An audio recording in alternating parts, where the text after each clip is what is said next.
One. I'm going to walk you through the steps of finding a Google Form template. You don't always have to start from scratch with a Google Form. There are templates that are available that you can use to start with, which might be good for beginners or for someone who has something in mind they want to make and don't have a lot of time to make it. There may be a template out there to get you started. There's a couple ways you can do this.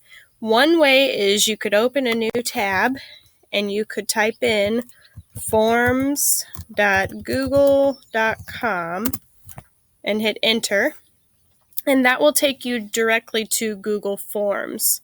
This will have all the templates available right up here at the top. You will see them. Down here at the bottom, this is your account, and you will see some of the forms that you have already created. And I've created several, so I've got some in there. But up here at the top, you could start with a blank one, or you can find some contact information, RSVP, party invite, or click right here, template gallery. And it's going to take you to a whole bunch of different templates that are already set up and started for you. You would just have to open them up and then make the changes that you need. Another way you can get to these templates is through Google Drive.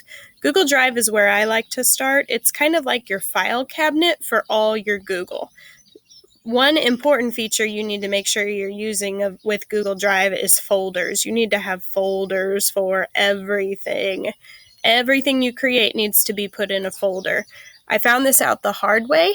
When I started out, I was just making different things with Google, and I didn't really file them away. The hard part with that is the next year when you want to use something, you can't find it. You can't remember what you called it. You don't know where you put it, and it's all mixed into one big file cabinet. So in file cabinets, you often like to have folders. So in your Google Drive, make sure you make folders. And then you can have folders like this. I have folders within a folder. And I could even put another folder within a folder within a folder. So be sure you use those folders. To find the Google Forms templates in here, you would go to New, More, and then Google Forms. And you can see that by some of these different things, there's this little arrow to the side, this little caret. What that caret means is that there is more information underneath that line.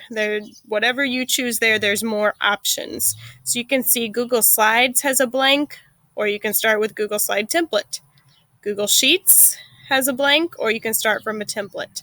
Same for Google Docs, and then the same here for Google Forms. So you can click Google Forms, and then you can start from a template. And I already have that opened up here. So I'm going to show you here. I could start with a blank. That's what I do most of the time. Sometimes I forget that there's templates to start with. And I'm pretty fluent with how I make them now, so it doesn't take me too long to really pull one of those together. Another thing I want to show you is that you can actually create your own templates. So here you can see I'm a part of the Blair Oaks School District. So I can go on here, and this is a template that I submitted just to try this out recently.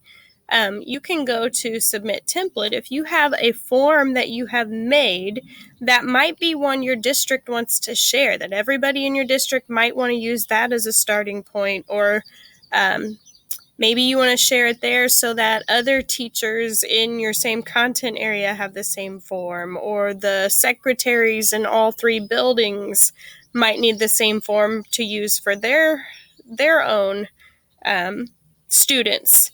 Then you could submit a template, and then anyone in the Blair Oaks R2 school district could go and find that template. They could open it up, have their own copy of it, and then they will be able to make any changes that they see necessary.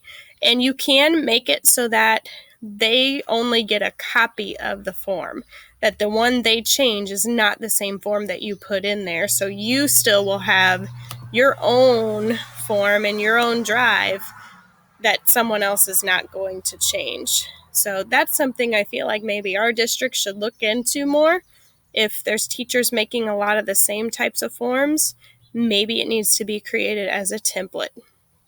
So anyway, that was just a tip For Google Forms, if you're a beginner, you might look into the templates to use those to get you started, or even to just play around with some of the templates that they have.